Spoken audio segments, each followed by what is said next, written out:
et sœurs, bon dimanche et bienvenue à ce nouveau rendez-vous de méditation sur les textes du dimanche. Aujourd'hui, dimanche 18 septembre 2022, nous célébrons le 25e dimanche du temps ordinaire année C.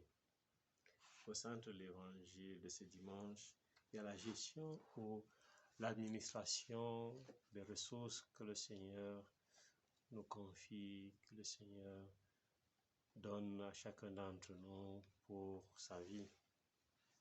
Jésus nous invite au management, à la gestion de nos ressources, à la gestion des talents qui ont été donnés à chacun d'entre nous. Et la première ressource que nous devons gérer, c'est notre propre vie, notre propre existence. Le management est défini comme l'ensemble des techniques de gestion, de planification, d'administration, d'organisation, de gestion et de contrôle dans une entreprise ou dans une famille, dans une organisation. C'est l'art de se diriger et l'art de diriger. Et qui dit art dit appel au beau. Et qui dit beau dit bien. Et qui dit bien dit vertu. Alors, quelle est la manière vertueuse qu'il faut suivre pour gérer, pour administrer, pour manager nos ressources? Jésus commence par une parabole. Il présente un économe, un manager, un gérant qui a deux défauts principaux. Le premier défaut, c'est la mauvaise gestion.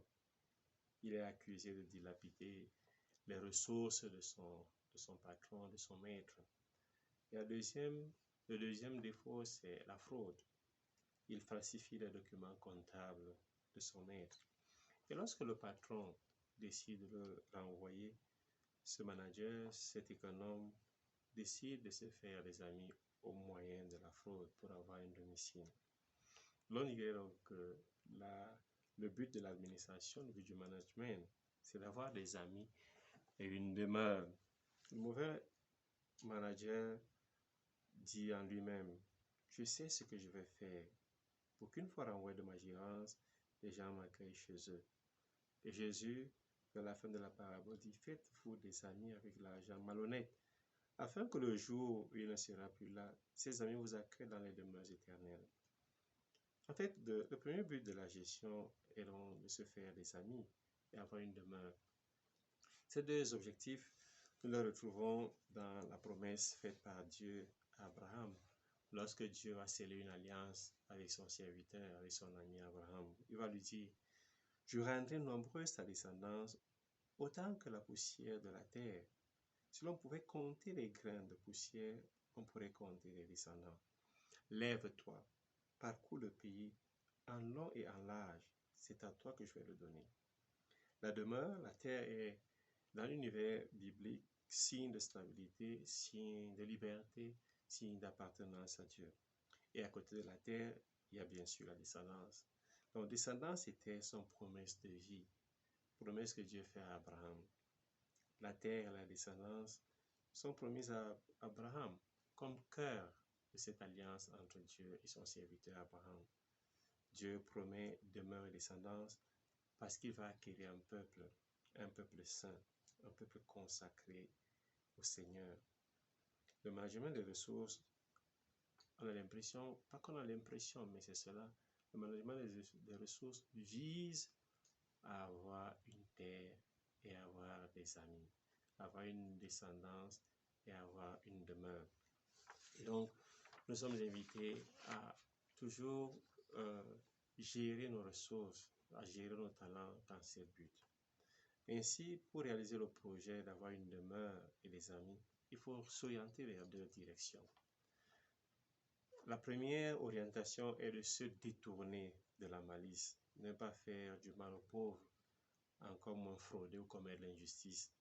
Éviter de penser comme les riches de la première lecture.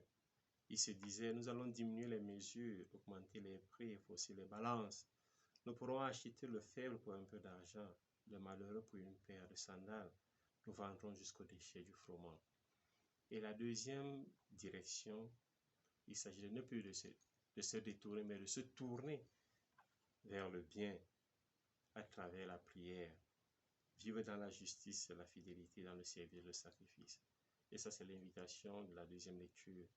J'encourage avant tout à faire des demandes, des prières, des intercessions, des actions de grâce pour tous les hommes, pour les chefs d'État et tous ceux qui exercent l'autorité, afin que nous puissions mener notre vie dans la tranquillité et le calme, en toute piété et dignité.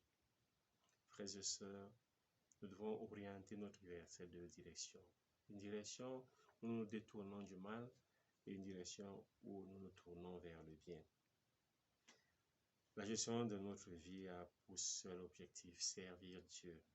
Toute initiative, toute technique de gestion, de planification, d'administration, d'organisation, de gestion, de contrôle de nos avoirs, de nos ressources, bref, de notre vie, doivent aboutir à avoir un seul maître, un seul patron, Dieu. Et c'est lui qui nous garantira donc la terre dans une demeure, une descendance dans les amis. Les autres ressources sont au service de ce projet d'être au service de Dieu. Nous nous efforçons à aller vers cette direction parce que Dieu nous attend. Mais parfois, la cupidité, l'avidité nous plonge dans la malhonnêteté, dans la faute, dans l'exploitation et l'extorsion des pauvres. Je vais vous partager une parabole.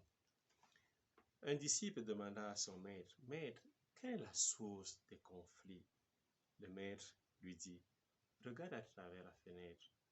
Que vois-tu » Le disciple répondit, « Je vois le ciel bleu, le soleil qui brille, les gens et les voitures qui passent. » Le maître lui dit, « Tourne-toi, regarde vers le miroir. Que vois-tu » Le disciple répondit, « Pas grand-chose, je ne vois que moi-même. » Le maître lui dit, « La fenêtre et le miroir sont faits de la même matière, le verre. La seule différence est que le miroir a une fine couche d'argent à l'arrière. Et à cause de cette fine couche d'argent, nous voyons nous-mêmes et non pas les autres qui passent. L'argent, l'avidité, la cupidité nous renvoient à ne voir que nous-mêmes et de les exploiter. Alors que le partage, la solidarité, la charité nous permettent de voir Dieu et les autres.